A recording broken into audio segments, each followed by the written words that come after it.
હવે નજર કરીએ વિગતવાર સમાચાર પર। અમદાવાદના કાલુપુર વિસ્તારમાં આવેલી આંગડિયા પેઢીમાં 80 લાખથી વધુની કિંમતના દાગીનાની ચોરીનો ચોંકાવનારો બનાવ બન્યો હતો। પ્રવીણ કુમાર એન્ડ કંપનીમાં નોકરીએ લાગેલા જીગર વિહોલ નામના કર્મચારીએ ભુજ મોકલવા માટે સોંપાયેલા સોના ચાંદીના દાગીના અને કિંમતી પાર્સલ લઈને પલાયન થઈ જતા ખળભળાટ મચી ગયો હતો।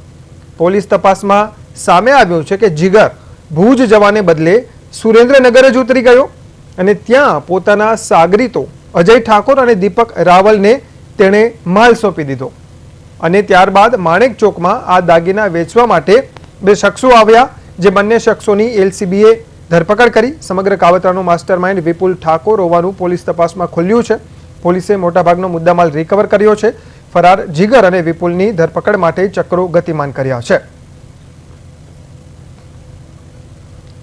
તો અમદાવાદના કાલુપુરમાં આવેલી એક આંગડિયા પેઢીમાં લાખો રૂપિયાની કિંમતના દાગીનાની ચોરી થઈ હતી અને કંપનીમાં નોકરીએ લાગેલો એક નવો કર્મચારી અહીં જે કંપનીએ નોકરીએ લાગ્યો એ કર્મચારીને ભુજ મોકલવામાં આવ્યો હતો, પરંતુ એ કર્મચારી ભુજ જવાને બદલે સુરેન્દ્રનગરમાં જ ઉતરી ગયો અને ત્યારબાદ તેણે તેના અન્ય મિત્રોને જાણ કરી અને આ શખ્સોએ આ દાગીના લઈ લીધા। જે બાદ બે શખ્સો આ દાગીના વેચવા માટે માણેક ચોક આવ્યા અને માણેક ચોક આવતા એલસીબીની ટીમે આ બંને શખ્સોને ઝડપી પાડ્યા। આ સાથે સાથે જે કર્મચારી હતો તેને ઝડપી લેવા માટે પણ પોલીસે ચક્રો ગતિમાન કર્યા છે। તેની સાથે અન્ય એક શખ્સનું પણ નામ સામે આવ્યું છે, તેને પણ શોધવા માટે પોલીસે ચક્રો ગતિમાન કર્યા છે। બે શખ્સોની હાલ ધરપકડ કરવામાં આવી છે। 80 લાખ રૂપિયાની કિંમતનો આ મુદ્દામાલ છે, તેમાંથી ઘણો ખરો મુદ્દામાલ પોલીસે જપ્ત કર્યો છે। એક આંગડિયા પેઢીમાંથી આ 80 લાખ રૂપિયાથી વધુની કિંમતના દાગીના હતા, જે એક કર્મચારીને સોંપવામાં આવ્યા હતા અને તે ભુજ મોકલવાના હતા, પરંતુ આ કર્મચારી વિશ્વાસઘાત કર્યો તેણે કંપની સાથે અને એ દાગીના લઈને રસ્તા વચ્ચે જ ઉતરી ગયો। ત્યારબાદ તેના મિત્રને એ દાગીના સોંપી દીધા હતા અને એ દાગીનાની રોકડી કરવા માટે બે શખ્સો અમદાવાદના માણેક ચોકમાં આવ્યા, પરંતુ આ શખ્સો આ દાગીના વેચે તેની રોકડી કરે એ પહેલાં જ એલસીબીની ટીમે બંને શખ્સોને ઝડપી પાડ્યા અને મુદ્દામાલ રિકવર કર્યો છે અને અન્ય બે ફરાર શખ્સોની ધરપકડ માટે પોલીસે ચક્રો ગતિમાન કર્યા છે। અમદાવાદના કાલુપુરમાં આવેલી એક આંગડિયા પેઢી, આ આંગડિયા પેઢીનો કર્મચારી 80 લાખ રૂપિયાની કિંમતના દાગીના લઈને ભુજ જઈ રહ્યો હતો અને એ ભુજ જાય એ પહેલાં તે રસ્તામાં ઉતરી ગયો અને તેના મિત્રો સાથે મળીને આ દાગીનાની ચોરી કરી લીધી અને આ દાગીના વેચવા માટે બે શખ્સો અમદાવાદના માણેક ચોક આવ્યા અને જેવા આ બે શખ્સો માણેક ચોક આવ્યા અને દાગીના વેચીને તેની કિંમત મેળવે, તેના રોકડા કરે એ પહેલાં જ પોલીસની ટીમે આ બંને શખ્સોને દબોચી લીધા અને તેમની પાસેથી જે દાગીનાનો મુદ્દામાલ છે તે પણ પોલીસે રિકવર કર્યો છે। જ્યારે કંપનીનો આંગડિયા પેઢીનો જે કર્મચારી છે તે અને અન્ય એક શખ્સ આ બંનેની શોધખોળ હાલ ચાલી રહી છે। ત્યારે પોલીસ દ્વારા આ બે શખ્સોને ઝડપી લઈને મુદ્દામાલ રિકવર કરવામાં આવ્યો છે। આંગડિયા પેઢી સાથે વિશ્વાસઘાત કરવામાં આવ્યો છે। આંગડિયા પેઢીનો જ કર્મચારી જે હતો તે આ દાગીના લઈને રસ્તા વચ્ચે ઉતરી ગયો હતો। આ દાગીના ભુજ મોકલવાના હતા, પરંતુ તે વચ્ચે જ ઉતરી ગયો। ભુજ જવાને બદલે તે રસ્તે વચ્ચે ઉતરી ગયો અને તેના અન્ય સાથીઓને આ માલ તેણે સોંપ્યો। જે બાદ આ માલ વેચવા માટે બે શખ્સો અમદાવાદ આવ્યા અને અમદાવાદના માણેક ચોકમાં માલ વેચવા આવ્યા, ત્યારે પોલીસની ટીમે તેમને ઝડપી લીધા અને બે શખ્સોને ઝડપી લઈ પોલીસે આગળની કાર્યવાહી હાથ ધરી છે। આ અંગે વધુ વાત કરીએ, અમારા સંવાદદાતા સ્મિત ઉપાધ્યાય આપણી સાથે જોડાયા છે। સ્મિત, કાલુપુરમાં આવેલી આંગડિયા પેઢીનો કર્મચારી લાખો રૂપિયાની કિંમતના દાગીના લઈને ભુજ જતો હતો, રસ્તા વચ્ચે ચોરી થઈ, શું આખી ઘટના છે? કઈ રીતે આ શખ્સે કાવતરું ઘડ્યું? શું કોઈ વિગતો સામે આવી છે?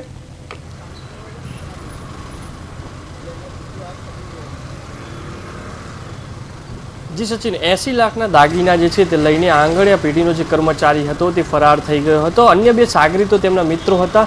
તે મિત્રોને જે છે તે સુરેન્દ્રનગર જે છે તેને આપી દેવામાં આવ્યા હતા. બંને મિત્રોમાંથી એક જે મિત્ર હતો તેને દ્વારા જે છે તે આંગણિયા પેઢીમાં આ જે શખ્સ હતો તે એમને નોકરી લગાડવામાં આવ્યો હતો ને ત્યારબાદ અચાનક જ જે છે ત્રણેય વચ્ચે જે આ કાવતરું પહેલેથી જ ઘડ્યું હતું અને ત્યારબાદ અચાનક જ પ્લાન બનાવી દેવામાં આવ્યો કે કાલે જે આંગણિયા પેઢીના જે પૈસા અને અન્ય વસ્તુઓ જે 80 લાખ જે આવવાના છે તેઓ જે છે તે સુરેન્દ્રનગર જે ઉતરી ગયા હતા અને બંને સાગરીતો જે તેમના મિત્રો હતા તેમને આપી દેવામાં આવ્યા હતા. ત્યારબાદ જે છે તે ફરાર થઈ ગયો હતો ને ત્યારબાદ જે બંને જે તેમના મિત્રો હતા તેમના દ્વારા જે છે અમદાવાદ આવ્યા હતા અને અમદાવાદ જે માલ 80 લાખ જે રૂપિયા રોકડ રકમ હતી તેને પણ જે છે તે એક્સચેન્જ કરવાનો પ્રયત્ન કર્યો હતો. જે કાલુપુર વિસ્તારમાં આવેલી જે આંગણિયા પેઢી છે તેનો જે આ બનાવ જે છે તેને લઈને જે ક્રાઇમ બ્રાન્ચ જે છે તેમને પણ કાયદેસરની કાર્યવાહી હાથ ધરી છે અને જે ત્રણ મિત્રોએ મળીને જે કાવતરું ઘડ્યું હતું 80 લાખ રૂપિયાનું તેને પણ સંડોવણી જે છે તે હજુ પણ એક વ્યક્તિ જે છે તેમાં સંડોવાયેલો છે. અન્ય કોઈ લોકો સંડોવાયેલા છે કે કેમ તેની પણ અત્યારે પ્રાથમિક માહિતી મળી રહી છે. અન્ય એક જે મિત્ર તેમનો જે છે તે હજી પણ ફરાર જોવા મળી રહ્યો છે. જી સચિન. સ્મિત, શા માટે જે બે શખ્સો ઝડપાયા છે એમની પ્રાથમિક પૂછપરછમાં કોઈ વિગતો સામે આવી છે કે શા માટે આટલા લાખોના કિંમતની દાગીનાની તેમણે ચોરી કરવાનો વિચાર કર્યો હતો અને કાવતરાને અંજામ આપ્યો?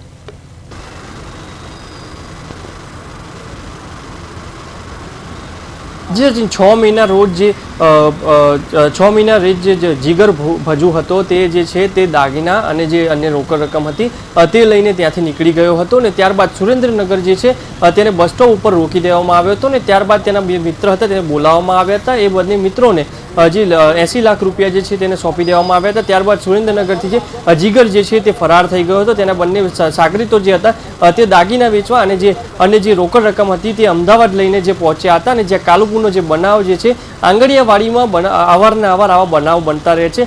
જે યુએસડીટી હોય છે તેને પણ આવી રીતના આંગણવાડીઓમાં જે છે તે એક્સચેન્જ કરવામાં આવતું હોય છે. આંગણવાડી એક એવો રસ્તો બની ગયો છે જે આરોપીઓ માટે. જી જી સ્મિત, એક રસ્તો બની ગયો છે. આંગણિયા પેઢીમાંથી રોકડા રૂપિયાઓ મોકલવામાં આવતા હોય છે અને તે આવી રીતે અનેક પણ આ પહેલા પણ બનાવો આવી ચૂક્યા છે. સ્મિત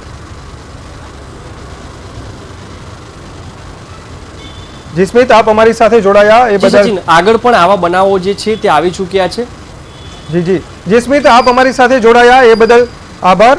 તો દર્શક મિત્રો, આંગણિયા પેઢીની જે કાલુપુરમાં આવેલી આંગણિયા પેઢી હતી તેમાંથી 80 લાખ રૂપિયાથી વધુની કિંમતના દાગીના લઈને એક શખ્સ ફરાર થઈ ગયો અને આ મામલે બે શખ્સો ઝડપાયા છે અને હાલ ક્રાઇમ બ્રાન્ચ આગળની તપાસ કરી રહી છે.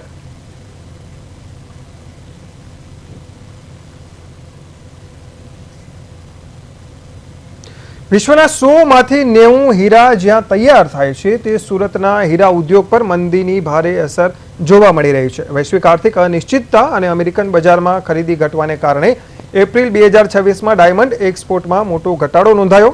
ગયા વર્ષની સરખામણીએ કટ એન્ડ પોલિશ્ડ નેચરલ ડાયમંડના એક્સપોર્ટમાં 12.10% અને લેબગ્રોન ડાયમંડના એક્સપોર્ટમાં 15.53%નો સીધો કડાકો બોલાયો છે.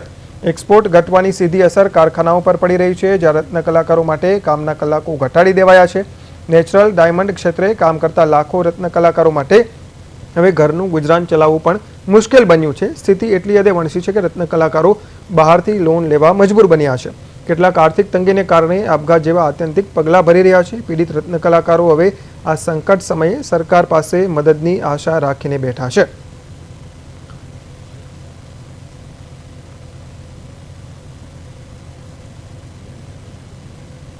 તો હીરા ઉદ્યોગમાં મંદીથી હાહાકાર મચ્યો છે. આ અંગે વધુ વાત કરીએ અમારા સંવાદદાતા અરવિંદ રાઠોડ સાથે. અરવિંદ, સુરતમાં હીરા ઉદ્યોગમાં ઘણા રત્ન કલાકારો હીરા ઉદ્યોગ સાથે જોડાયેલા છે. કેટલા હીરા ઉદ્યોગ સાથે જોડાયેલા રત્ન કલાકારો હશે જેને કારણે આ હીરાની મંદીથી તેમના ઘર પર સીધી અસર પડશે? અરવિંદ સચિન, ચોક્કસ જે રીતે સુરતની વાત કરીએ એટલે સુરત છે અને ડાયમંડ નગરી જે નામ અપાવનાર હોય તો તે છે રત્ન કલાકાર, પરંતુ રત્ન કલાકાર છે તેને લાંબા સમયથી જે રીતે મંદીનું ગ્રહણ હતું ને તેવામાં જે રીતે દેશમાં એક બાદ એક જે સ્થિતિ છે, પરંતુ સૌથી વધુ જો કોઈ પીછાયો હોય ગુજરાતભરમાં તો ખેડૂતો બાદ હવે સીધો રત્ન કલાકાર છે અને રત્ન કલાકાર છે તે પૂરા સૌરાષ્ટ્ર ગુજરાતભરમાંથી અથવા તો બીજા રાજ્યોમાંથી પણ આવી અને લોકો અહીં ડાયમંડ નગરીમાં જે આવતા હોય છે અને પરિવાર માટે અને ખાસ કરીને જે પરિવારનું બે ચેડા ભેગા થાય તે પ્રમાણે મથામણ કરતા હોય છે, પરંતુ લાંબા સમયથી આ હીરા ઉદ્યોગ છે તે મંદીના ગ્રહણમાં હતો. પરંતુ અત્યારે અમેરિકન માર્કેટમાં જે પ્રકારે મંદી ચાલી રહી છે અને તેની સીધી અસર ફરી એકવાર રત્ન કલાકારો ઉપર થઈ છે. તેમાં ખાસ કરીને વાત કરીએ તો જે કટન પોલિશમાં જે એટલે કે રિયલ ડાયમંડમાં છે તેમાં સૌથી વધુ તકલીફો છે, કારણ કે તેમના કામોના કલાકો પણ ઘટાડવામાં આવી રહ્યા છે. એટલે ક્યાંક ને ક્યાંક જે રીતે અત્યારે જે આ કટન પોલિશમાં રિયલ ડાયમંડમાં જે હીરા ઉદ્યોગ છે તે ચોક્કસથી તેમાં મૂંઝવણ અને પરિવારનું ગાડું કેવી રીતે ચલાવવું, એટલે પરિવારના લોકોમાં કોઈને કોઈ સાડી ઉદ્યોગ સાથે કે જરી જેવા કે અન્ય કામો કરીને પરિવાર મથામણ કરે છે કે આ મંદીમાંથી બહાર આવશે અને કાલે માર્કેટ સુધરશે તો ફરીથી રાબેતા મુજબ થશે. પરંતુ હાલ એવા કોઈ એંધાણ નથી દેખાઈ રહ્યા અને જેમાં સીધી અસર રત્ન કલાકારો ઉપર ભારે વેઠવાનો વારો આવ્યો છે. એટલે કે કામની કલાકો ઘટાડી દેવામાં આવી છે અને પગારમાં પણ જે પ્રકારે પહેલા જે રિયલ ડાયમંડમાં કામ કરતા હતા તેમાં ખૂબ ઘટાડો થયો છે. એટલે ચોક્કસથી જે રીતે રત્ન કલાકારો છે રિયલ ડાયમંડમાં તે સૌથી વધુ મૂંઝવણમાં મુકાય છે અને ત્યારબાદ જે રીતે રિયલ ડાયમંડ થી અલગ અલગ લેબ્રિકોન સહિતમાં પણ ક્યાંક ને ક્યાંક જે અસર છે તે સીધી દેખાઈ રહી છે. ત્યારે ડાયમંડ નગરીમાં લાખો જે રત્ન કલાકારો છે તેની ઉપર આ સ્થિતિ માઠી અસર છે અને ભારે મૂંઝવણમાં કેવી રીતે ઘર ચલાવવું તે પણ એક પ્રશ્ન રત્ન કલાકારોને સતાવી રહ્યો છે. જી સચિન. અરવિંદ, યુક્રેન અને રશિયા વચ્ચે યુદ્ધ ચાલુ થયું હતું ત્યારથી જ એવા સમાચાર સામે આવતા હતા કે સુરતમાં હીરા ઉદ્યોગ હવે ધીમે ધીમે મંદીમાં આવી રહ્યો છે. ત્યારબાદ હવે અમેરિકા અને ઇઝરાયલ દ્વારા ઈરાન સાથેનું જે સંકટ અને તણાવભરી સ્થિતિ છે તેને લઈને પણ ઘણે ખરે અંશે સુરતના હીરા ઉદ્યોગ પર અસર પડી છે. શું લાગે છે આ મંદીમાંથી બહાર આવતા કેટલો સમય લાગી શકે છે અરવિંદ?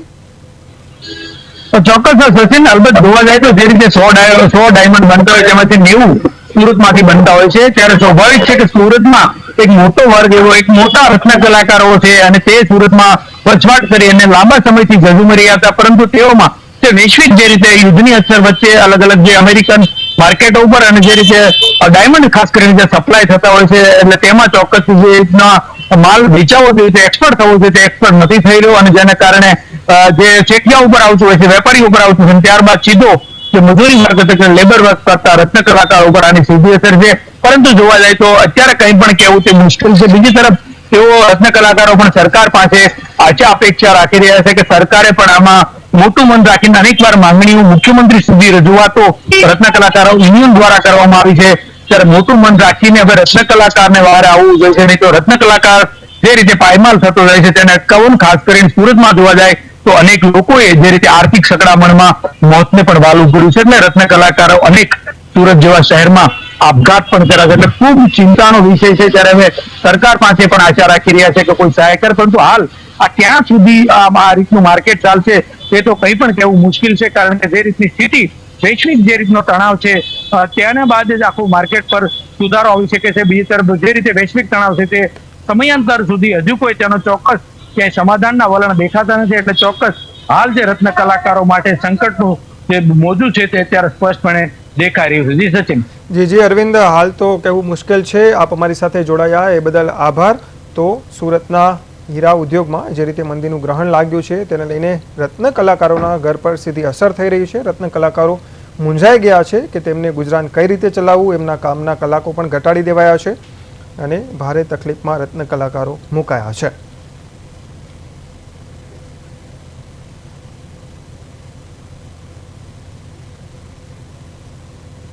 ગુજરાતમાં હવે ગ્રીન રિવોલ્યુશન અને પરિવર્તનની એક નવી હવા ફૂંકાય છે. પ્રધાનમંત્રી નરેન્દ્ર મોદીએ દેશવાસીઓને તેલ સંકટથી બચવા અને ગ્રીન એનર્જી અપનાવવા માટે કરેલી અપીલને ગુજરાતીઓએ હોંશે હોંશે વધાવી લીધી. પેટ્રોલ ડીઝલના આસમાને આંબતા ભાવોથી પરેશાન જનતા હવે નવું વાહન ખરીદતી વખતે ઇલેક્ટ્રિક વ્હીકલ્સને પહેલી પ્રાથમિકતા આપી રહ્યું છે. તાજેતરની 12 થી 17 તારીખ દરમિયાન રાજ્યમાં ઇલેક્ટ્રિક વ્હીકલનું વેચાણ રોકેટ ગતિએ વધ્યું છે, જ્યારે પરંપરાગત પેટ્રોલ ડીઝલના વાહનોના વેચાણમાં અધધધ 57% ઘટાડો નોંધાયો છે. જોકે આ અચાનક વધેલી માંગ સામે વૈશ્વિક યુદ્ધની સ્થિતિને લીધે મેન્યુફેક્ચરિંગ ખોરવાતા ડીલરો પાસે અત્યારે પૂરતો સ્ટોક પણ ઉપલબ્ધ નથી. સ્માર્ટ ગણતરી કરનારા ગુજરાતીઓનો આ બદલાવ આવનારા સમયમાં પર્યાવરણ અને ખિસ્સા બંનેને મોટી રાહત આપશે.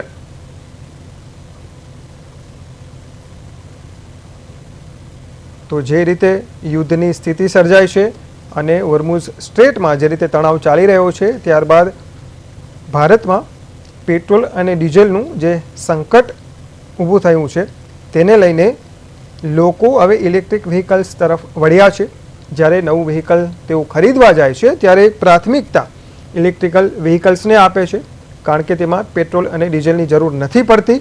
અને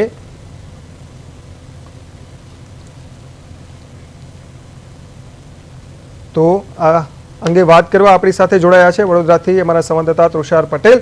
તુષાર, વાત કરીએ વડોદરાની, તો અત્યારે હાલ જે પ્રમાણે મધ્ય પૂર્વમાં તણાવ ચાલી રહ્યો છે તેને કારણે ભારતમાં પણ પેટ્રોલ અને ડીઝલની જે રીતની અછત સર્જાઈ રહી છે, ઘણી જગ્યાએ ડીઝલ પણ નથી મળતું, ત્યારે હવે શ્રેષ્ઠ અને સારામાં સારો વિકલ્પ આપણે જોઈએ તો ઇલેક્ટ્રિકલ વ્હીકલ્સનો છે. વડોદરામાં જે પ્રમાણે લોકો ઇલેક્ટ્રિકલ વ્હીકલ્સની ખરીદીમાં વળ્યા છે, કેટલી સંખ્યામાં લોકો ખરીદી માટે ઉમટી રહ્યા છે તુષાર? ચોક્કસથી સચિન, આપણે જણાવ્યું પ્રમાણે મધ્ય પૂર્વની જે ખાડી વિસ્તારમાં યુદ્ધની સ્થિતિનું નિર્માણ થયું છે અને યુદ્ધની સ્થિતિ બાદ હવે સમગ્ર દુનિયા પર તેની અસરો જોવા મળી રહી છે. પેટ્રોલિયમ પદાર્થોની અંદર જે પ્રકારે ભાવ વધારો થયો છે, ભાવ વધારો હવે સામાન્ય અને મધ્યમ વર્ગના માણસોની કમર તોડી નાખી છે. વાત કરીએ વડોદરા શહેરના ઈવી વ્હીકલની, તો વ્હીકલ ખરીદી પાછળ તાજેતરમાં જ 11મી મેનો માનનીય વડાપ્રધાન નરેન્દ્ર મોદીનો જે પ્રવાસ છે, પ્રવાસ જવાબદાર છે. કેમ કે નરેન્દ્ર મોદી જ્યારે ગુજરાતના પ્રવાસે આવ્યા ત્યારે તેઓએ 3 મુદ્દા ઉપર મહત્વની વાત કરી હતી અને ગુજરાત સહિત સમગ્ર દેશની જનતાને અપીલ કરી હતી કે તેઓએ પેટ્રોલ અને ડીઝલ ખપ પૂરતું વાપરવું પડશે, ગ્રીન એનર્જી કવરને બચાવવું પડશે. એટલે જે ગ્રીન એનર્જીની જે વાત કરી છે એ આપણા સ્માર્ટ ગુજરાતીઓએ વાતને હોંશે હોંશે સ્વીકારી છે. એક તરફ મોંઘવારીનો માર, ઉપરથી ડીઝલ પેટ્રોલના ભાવ વધારો, આ બંનેની વચ્ચે નરેન્દ્ર મોદીની ગ્રીન એનર્જીની જે વાત છે, જે અપીલ છે, એ અપીલને સ્વીકારતા લોકો હવે મોંઘીદાટ પેટ્રોલ વાળા વાહનો ખરીદવાનું ટાળીને ઇલેક્ટ્રિકલ વ્હીકલ તરફ વળ્યા છે. ઇલેક્ટ્રિકલ વ્હીકલની જો વાત કરીએ તો વડોદરા શહેરમાં પ્રતિ દિવસ એટલે કે સામાન્ય દિવસોમાં જ્યારે યુદ્ધની સ્થિતિ ન હતી તે પહેલાનું જે વેચાણ હતું એ વેચાણ કરતા અત્યારે જે વેચાણ થઈ રહ્યું છે તેમાં અધોધો વધારો થયો છે. છેલ્લા 12 તારીખથી લઈને ગત મહિનાની 12 તારીખથી આ મહિનાની 17 તારીખ દરમિયાન 57% જેટલો ઘટાડો, એટલે કે ખૂબ મોટો સચિના ઘટાડો કહી શકાય. રેગ્યુલર પેટ્રોલ ડીઝલના જે વાહનો, મોપેડ છે, સ્કૂટર છે, બાઇક છે કે કાર છે, જે વેચાઈ રહી હતી પેટ્રોલ ડીઝલ સંચાલિત, એ તમામની અંદર ઘટાડો જોવા મળ્યો છે અને તે પણ 57%, એટલે અડધા ઉપર 60%નો ઘટાડો કહી શકાય. અને આ તમામ બાબતો વચ્ચે ઈવીની જે ડિમાન્ડ છે, ઇલેક્ટ્રિકલ વ્હીકલની જે ડિમાન્ડ છે, ડિમાન્ડ વધી છે. અલબત્ત ડિસ્ટ્રીબ્યુટરો અને શોરૂમના જે માલિકો છે એ લોકો થોડા ગચવાય છે, કેમ કે હોર્મુઝની ખાડીની અંદર હજી અનેક એવા જહાજો ફસાયેલા છે કે જેમાં રો મટીરિયલ ભરેલું છે અને રો મટીરિયલ ક્યાંક ને ક્યાંક ઈવી બનાવવાની અંદર ઉપયોગમાં લાગે છે. એટલે તમામે તમામ ટુ વ્હીલર જે ઈવી છે એ ઈવીના વ્હીકલના મેન્યુફેક્ચરરો માટે પણ આ બહુ કપરો સમય છે. એક તરફ ડિમાન્ડ વધી રહી છે ત્યારે પ્રોડક્શન ઉપર પણ ક્યાંક ને ક્યાંક બ્રેક લાગી છે, ચેન સપ્લાય જે છે તૂટી છે. પરંતુ આ તમામ બાબતો વચ્ચે વડોદરા સહિત ગુજરાતના સામાન્ય ઘરના લોકો કે જે લોકોની આવક ઓછી છે તે લોકોએ હવે આ પેટ્રોલ વધારાનો વિકલ્પ શોધી રાખ્યો છે અને વિકલ્પ એટલે ઈવી વાહનોની જે ખરીદી છે, ખરીદી પણ છે. આપણે પૂછ્યું એ પ્રમાણે જો ઈવી ની વાત કરીએ તો પ્રત્યેક દિવસે ઓછામાં ઓછી 5 થી 7 ઇન્કવાયરી વડોદરા શહેરના શોરૂમો પર પહોંચે છે, જેમાંથી મહત્તમ કહી શકાય એવા 2 થી 3 વ્હીકલ દરરોજના ખરીદાય છે. જો આ રેશિયો પ્રમાણે ચાલીએ તો કદાચ ગુજરાતની અંદર એક મહિનાની અંદર 700 થી 800 જેટલા ઈ વ્હીકલ ખરીદાય છે, જે પહેલા 200 ની ઉપર પણ જતા ન હતા. એટલે ક્યાંક ને ક્યાંક આ જે વધારો છે ખરીદીનો એમાં પણ ઉછાળો જોવા મળી રહ્યો છે. ઈવી ને લોકોએ સ્વીકારી લીધું છે, પાછળના ઘણા કારણો છે, પણ સૌથી મહત્વનું કારણ મોદીજીની અપીલને સાથે સાથે પેટ્રોલ ડીઝલનો જે ભાવ વધારો છે, આ બંને સરખામણી કરીએ ત્યારે હવે લોકોએ ઈવી વ્હીકલની ખરીદી કરીને તેને ચલાવવાનું વધારે મુસાબિત માન્યું છે. જી સચિન. જી તુષાર, આપ અમારી સાથે જોડાયા એ બદલ આભાર. તો વડાપ્રધાન નરેન્દ્ર મોદીએ જે પ્રમાણે લોકોને અપીલ કરી હતી અને ત્યારબાદ લોકો હવે ઈ વ્હીકલની ખરીદી તરફ વળ્યા છે. 57% જેટલો પેટ્રોલ અને ડીઝલના વાહનોમાં ઘટાડો થયો છે ખરીદીમાં અને એની સામે ઈ વ્હીકલની ડિમાન્ડ વધવા લાગી છે.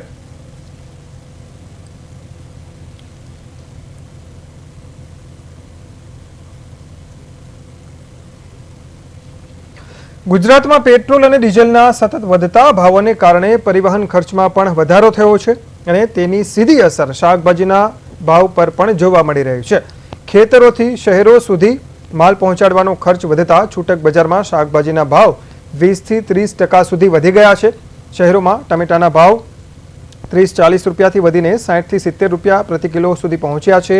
ગુવારમાં 60 રૂપિયાથી વધીને 80 રૂપિયા સુધી ભાવ પહોંચ્યો છે. આદુ પણ 30-40 રૂપિયા જેટલો ભાવ વધારો થયો છે. લીંબુના પણ 200 રૂપિયાથી વધીને 250થી 300 રૂપિયા સુધીના ભાવ પહોંચી ગયા છે. કોથમીરના ભાવ પણ બમણા થયા છે. આ પરિસ્થિતિ પાછળ આંતરરાષ્ટ્રીય બજારમાં ઉર્જા સંકટ અને સ્થાનિક સ્તરે ડીઝલની અછતને પણ કારણભૂત માનવામાં આવી રહ્યું છે. સામાન્ય લોકોના ઘરના બજેટ પર આ મોંઘવારીનો સીધો ભાર પડી રહ્યો છે અને બજારમાં ખરીદી ઘટતી જોવા મળી રહી છે.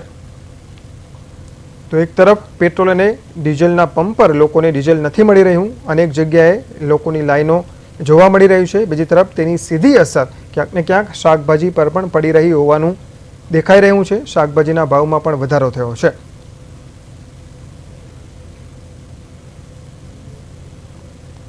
ત્યારે આ અંગે વધુ વાત કરીએ. અમારા સંવાદદાતા ધનંજય સોનેજા અમારી સાથે રાજકોટથી જોડાયા છે. ધનંજય, પેટ્રોલ અને ડીઝલની પંપ પર ઘણી જગ્યાએ આપણે જોયું છે કે ડીઝલ માટે લાંબી લાઈનો જોવા મળી રહી છે. ક્યાંક ક્યાંક 100 લીટરથી વધુ ડીઝલ આપવાની મનાઈ કરવામાં આવી છે, જેને કારણે ખેડૂતોને તકલીફ પડે છે. અને જે ભાવ વધારો થયો છે તેને કારણે હવે શાકભાજીના ભાવ પર પણ અસર જોવા મળી છે. રાજકોટમાં કયા પ્રકારની અસર, ધનંજય? જી સચિન, જે રીતે વાત કરવામાં આવે તો હાલ ઈરાન, ઇઝરાયલ અને મિડલ ઇસ્ટ દેશો વચ્ચે જે યુદ્ધ ચાલી રહ્યું છે તેની અસર હવે છે ને ભારત પર ઉપર છે તે ખાસી એવી પડી રહી છે. છેલ્લા કેટલાક સમયથી છે તે પેટ્રોલ ડીઝલના પર છે તે ભાવ વધારો કરવામાં આવ્યો છે, જેથી ટ્રાન્સપોર્ટેશન પર છે તે મોંઘું થયું છે. આ તકે વાત કરીએ તો રાજકોટના જે શાક માર્કેટની વાત કરવામાં આવે તો જુબેલી શાક માર્કેટમાં પણ છે તે સાવ શાંત માહોલમાં છે તે જોવા મળતો હોય છે. આ શાક માર્કેટ એવી શાક માર્કેટ છે કે રાજકોટની મુખ્ય માર્કેટમાં ગણાતી હોય છે. ત્યારે આ માર્કેટમાં છે તે હજારો લોકો છે તે દરરોજ આવીને ખરીદી કરતા હોય છે. ત્યારે આ માર્કેટમાં પણ છે તે શાંતિનો માહોલ છે તે જોવા મળ્યો હતો. તેમજ શાકભાજીની વાત કરવામાં આવે તો અનેક શાકભાજીમાં છે તે ભાવ વધારો કરવામાં આવ્યો છે, કારણ કે ડીઝલનો પૂરતો જથ્થો નથી અને બારોબારથી જે માલ આવતો હોય છે તેમાં ટ્રાન્સપોર્ટેશન કોસ્ટ છે તે વધુ આવતી હોય છે. તેથી જે શાકભાજીના ભાવમાં પણ છે તે ખાસો એવો વધારો થયો છે. તેમજ લોકોને પણ છે તે આર્થિક ફટકો લાગ્યો છે. તેમજ ધંધાની વાત કરવામાં આવે તો ધંધામાં પણ છે તે 50% થી 60% છે તે કાપ મુકાઈ ગયો છે, જેથી વેપારીઓને પણ છે તે અનેક આર્થિક ફટકો લાગ્યો છે. જી સચિન. જી, આપ ધનંજય અમારી સાથે જોડાયા. લોકોને પણ ક્યાંક ને ક્યાંક ભાવ વધારો થતા ફટકો લાગી રહ્યો છે. એ બદલ ધનંજય, આપ અમારી સાથે જોડાયા, આભાર. તો દર્શક મિત્રો, ડીઝલમાં જે રીતે ભાવ વધારો થયો, પેટ્રોલમાં જે રીતે ભાવ વધારો થયો, તેને કારણે વાહનોની અવરજવર, જે વાહનો લઈ જવા માટેના વાહનો વપરાતા હોય છે તેમાં પણ ભાવ વધારો જોવા મળી રહ્યો છે અને સીધી અસર શાકભાજી માર્કેટ પર પણ જોવા મળી રહી છે.